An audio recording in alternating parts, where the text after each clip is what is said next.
আসসালামু আলাইকুম viewers, welcome to my channel. আজকে আবারও চলে এলাম আপনাদের সাথে আরও একটি রান্নার ভিডিও শেয়ার করতে।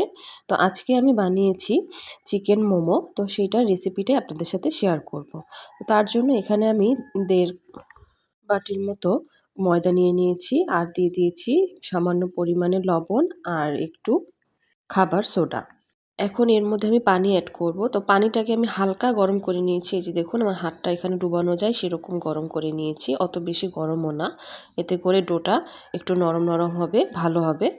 তো এই পানিটা দিয়ে আমি একটা নরম করে একটা ডো বানিয়ে নিয়েছি। অতটাও কিন্তু নরম হবে না। এই যে দেখুন কিরকম নরম করে একটা ডো বানিয়ে এই যে এই পলিথিনটা দিয়ে এভাবে আমি ডোটাকে মুড়িয়ে রাখবো। এতে করে ডোয়ের উপরে কোনো শক্ত ভাব আসবে না। ডোটা এরকমই নরম থাকবে। তো এর পর্যায়ে এখন চলে এলাম আমি চিকেনটাকে মেরিনেট করতে। তো তার জন্য এখানে আমি নিয়ে নিয়েছি কাঁচামরিচ, পেঁয়াজ আর হলো ধনেপাতা। এরপর এখানে আমি অ্যাড করব পরিমাণ মতো লবণ। যেহেতু ময়দার মধ্যে আমি একটু লবণ দিয়েছি, তাই এই চিকেনটার মধ্যে লবণটা একটু সেরকম বুঝেই দিয়ে দেব। আর দিয়ে দেব গোলমরিচের গুঁড়া আর আদা রসুন বাটা। তো এটা দিয়ে এই পেঁয়াজটা ভালো করে চটকে নরম করে নেব। এরপর এখানে আমি অ্যাড করব মুরগির মাংসটা। তো মুরগির মাংসটা আমি মুরগির যে বুকের মাংসটা সেটাই নিয়েছি। তো এই যে দেখুন এই মুরগির মাংসটা এখানে আমি এতটুকু ছোট ছোট করে পিস করে নিয়েছি। এটা চাইলে আপনারা কিমা করেও নিতে পারেন। তো এরপর এখানে আমি 1 চামচের মতো সয়া সস অ্যাড করব। তো অ্যাড করে এবার মাংসটা ভালো করে পেস্টের সাথে মাখিয়ে নেব। এই যে দেখুন মাখিয়ে আধা ঘন্টা এভাবে মেরিনেট করে রেখে দেব। তো এখন এই পর্যায়ে আমি চলে এসেছি এই ময়দাটার যে ডোটা কিন্তু দেখুন এরকমই নরম আছে। একটু হাতে আটা নিয়ে আর একটু সামান্য একটু মথে এই যে ছোট একটা লেচি নিয়ে একটা রুটি বানিয়ে নেব। তো এই যে রুটিটা আমি বানিয়েছি, রুটিটা কিন্তু আমি অতটা মোটা বা অতটা পাতলাও করিনি। এটার পাতলাটা দেখুন কতটুকু হয়েছে। এটা যতটা পাতলা করা যায় ততটাই ভালো লাগে, কিন্তু অতটা পাতলাও হবে না। তো এবার একটা বাটির সাহায্যে আমি এই যে এরকম সাইজ করে ছোট ছোট করে কেটে নেব। আপনারা আপনাদের সাইজ মতো যতটুকু সাইজ পছন্দ করেন অতটুকু সাইজই করে নেবেন। তো বাটিটা যেহেতু অতটা ধার ছিল না, এই কারণে আমি একটু চাকুটা দিয়ে এই যে এই জায়গাগুলো এইভাবে করে কেটে কেটে নিচ্ছি। এতে করে এটা রুটিটা থেকে ছুটে আসবে। এই মোমোর কিন্তু অনেক রকমের সাইজ হয় এবং অনেক রকমের ডিজাইনও হয়। তো আমি আজকে আপনাদের এই সাইজটা করে দেখাবো আর একটা ডিজাইনই করে দেখাবো।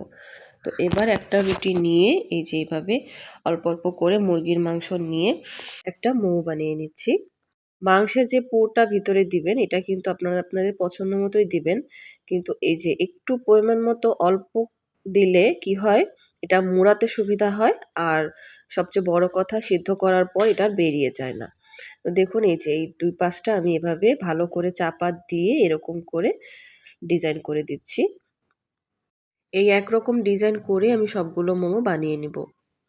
আপনাদের যদি আমার চ্যানেলের রান্নার ভিডিওগুলো ভালো লেগে থাকে তাহলে অবশ্যই লাইক, কমেন্ট আর শেয়ার করবেন।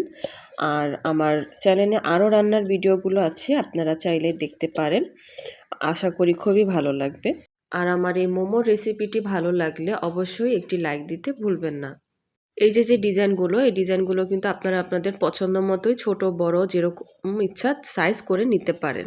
আপনাদের যদি আমার এই মোমোর ভিডিওটি ভালো লেগে থাকে তাহলে অবশ্যই কমেন্ট করে জানাবেন। আমি আরও একটি মোমোর ভিডিও আপনাদের সাথে শেয়ার করব। এই যে সবগুলো মোমো আমার তৈরি হয়ে গেল।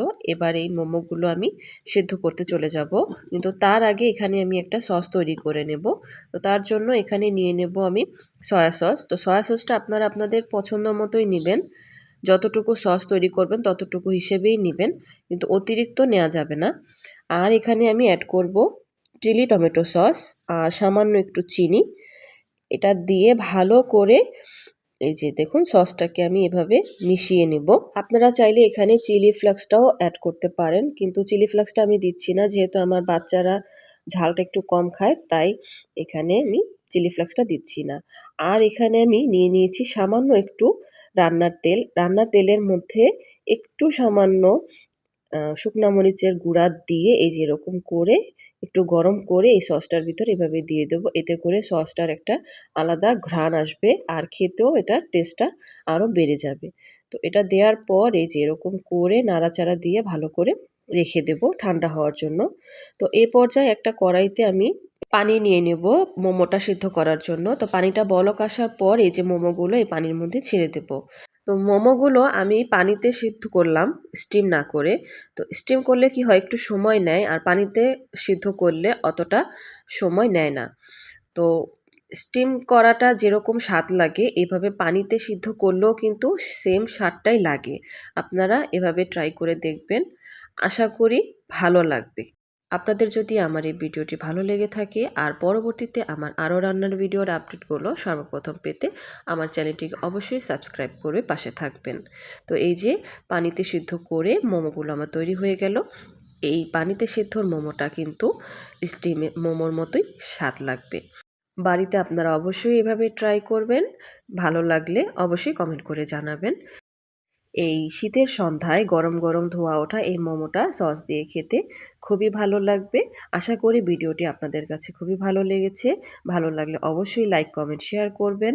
সবাই ভালো থাকবেন, সুস্থ থাকবেন। পরবর্তী ভিডিও দেখার আমন্ত্রণ রইল। আল্লাহ হাফেজ।